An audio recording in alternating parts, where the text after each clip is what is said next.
Kwasiafuɔ aha GhanaNsem TV GH. Make sure you like, a comment, subscribe, then no notification no, so that anytime you post a video, it is a way I will share. Usambeka biama washe. Say efe, say yede. Until there, only me penia. Subscribe my why. Ne turn no notification. Notification a bell bia. Was here home. To do some boss wa.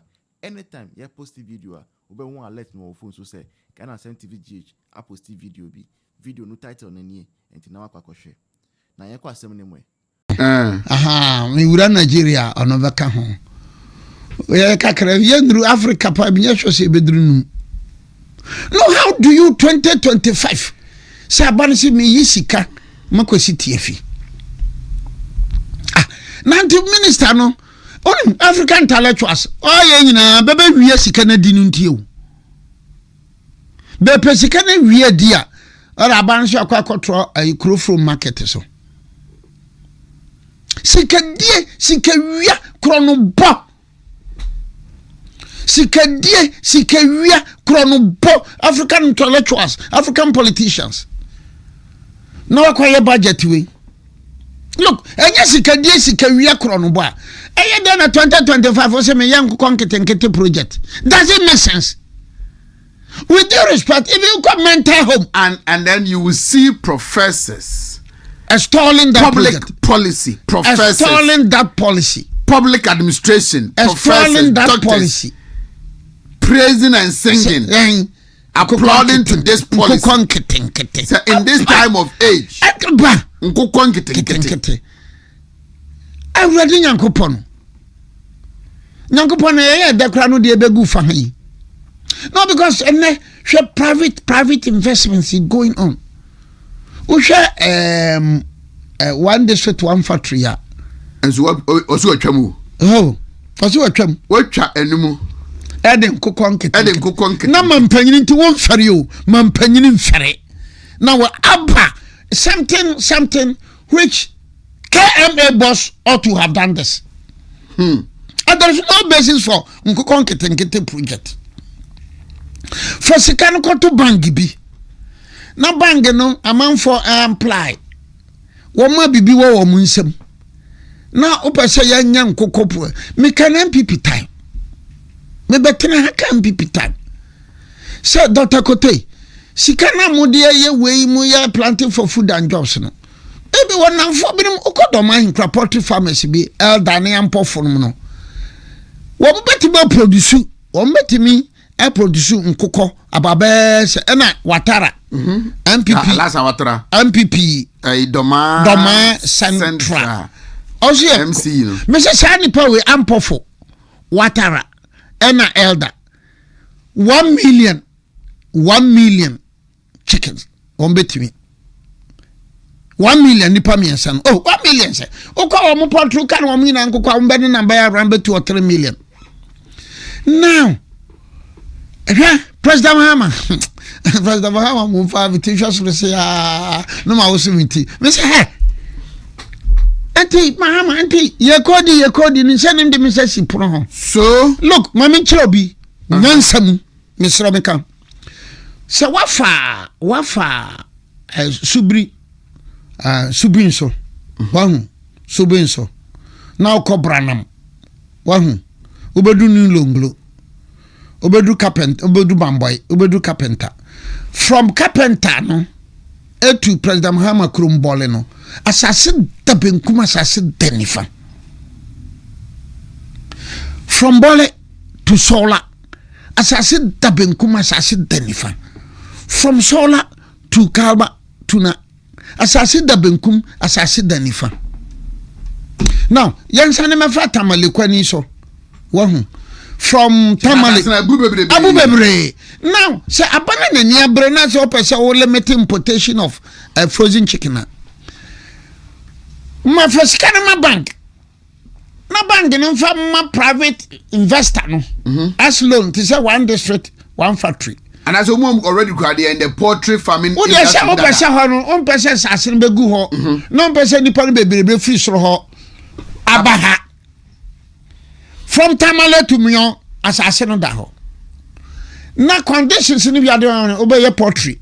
Yeah. poultry no so ye obinim a won bebo ama na ho na abekwa koye no ho na abefa nipa no ho na abaye adwuma no meka bibia se na wo de Nkoko nkitinkiti experience me manya no oye MPP communicator constituency communicator obebi sha Nkoko nkitinkiti na what you mean kasa one money bio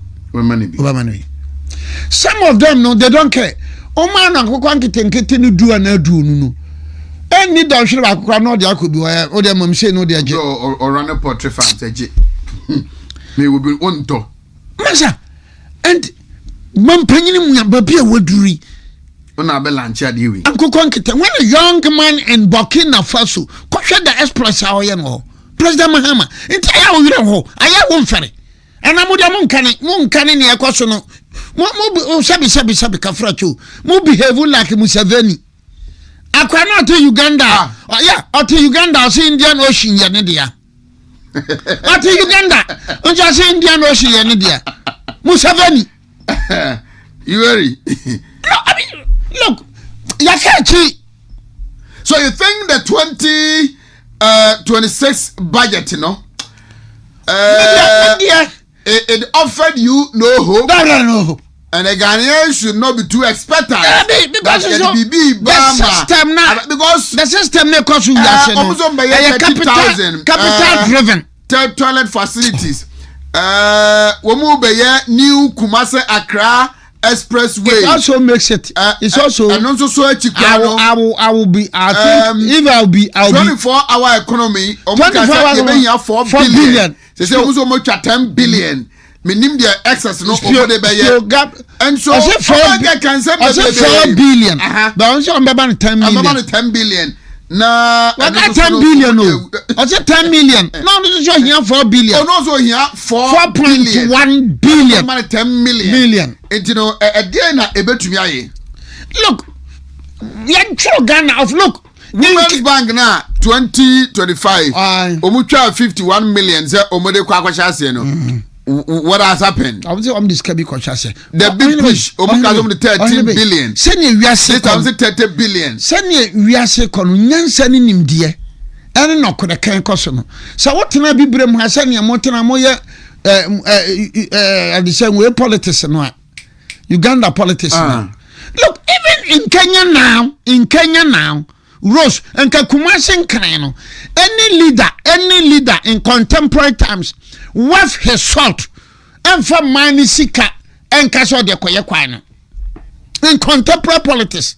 In the 2024 budget, a manifesto of the MPP, Dr. Mahmoud Bawumia Ekanimu said about privatize a lot of these things. You rose no, or the private agency be private company be why we are set up tools also na yotiaka government cars aban entobio obe lease free a private person na ya aban here near rent near the so it was like nanko the private sector no and ebe run or say schools no hospitals you know aban government expenditure no e koso dakaka so the be ya ankran so benya adwuma ye no or the bema wo mu na mosi na molisi ama government and you know I think we have to revisit the manifesto manifesto again. Bawumia kasa o kasa so obi o ye current o kasa so obi o visionary leader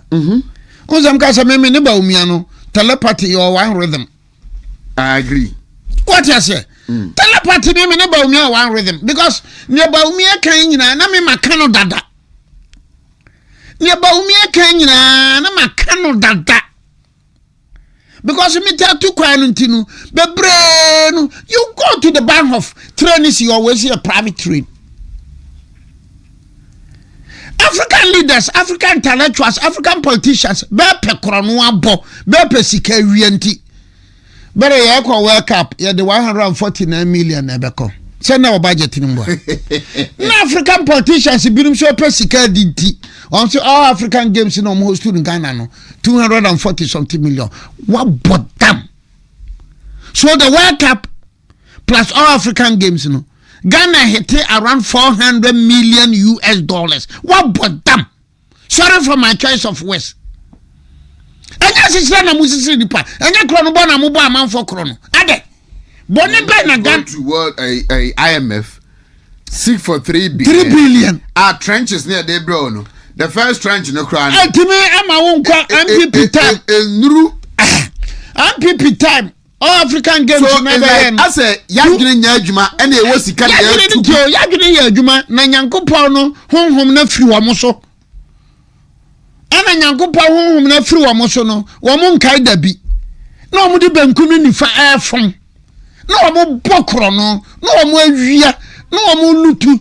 So MPP NDC, some of the politics, that is what they are doing. Now then, MPP must say all African games, $240 something million. You are not talking of cities, dollars. Now the World Cup is so NDC so they become here. Then you are in the range of about $400 million US. Ah, now you got a new capital crown cabases cassette. And then never minute down, China Kwasiafuɔ been back on them. Nyankopɔn ya mompa ye mana ya kan di 4 shots. Ah, yes, I ebasa wo mobi. Me, an African intellectual no. Ya mompa no kra why ready so be bompa ye. The African politician. Oh, why are ready? Why are ready? Eh, my brother. She all over Africa. She all over Africa. Huh? She say, what is happening in Mali? Jihadisi, wama yiro wama hupa, take Nigeria. Donald Trump ka say, Obabano, me share video be anra. The helicopter partner and left arms. Da ko see northern part of Nigeria. No more de a tuonu. Ene duane mobano. Omo de ama jihadist no. Etechesa soja fonu binum enim nia ekoso. And that explains why sounds Joe Biden time no person oko blast woman no. Why no man liki e de ama jihadist no. Nti da person ko na nkrufo na no mo hwe tam se na nkrufo na da. What is happening? Nigeria ni ekoso. With all the oil reserves. Na no soldier ni naval officer no and what no gina no kohwe. And it tells you say look in 2027 about to na be to Nigeria no. Ebeye hu. Oh yes. Because in buan we ni awie. Ah, hatwe anya Africa. You Cameroon wan we ni. Abana 2 years ahead of us. Oh, wan we ni awie in Africa now. So consider what is happening. Oh, you don't have a visionary leader. Say me vision, perhaps in contemporary time, perhaps the only person I'm a single no minwie ni Burkina Faso. Because me can Burkina Faso fine, Niger fine, Mali fine, Guinea fine.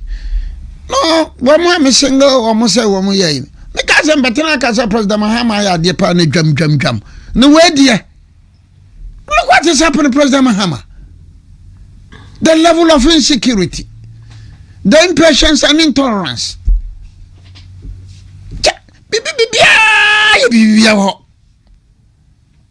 Na obia the kase mona nanom na ma yetu kwame nkonoma. Mysterious death. Road accidents. Armed robbery attacks. People fire outbreaks. Just any pan fan. So what is happening in the Bokui? Ya ba. Nenechina ya bibia be. And you are in power. So what is happening in Boko? Look at this. So say nanadro say baumio nanko bi ko cancer nsem we wo Boko. And yet President Mahama ko Boko ko cancer assembly.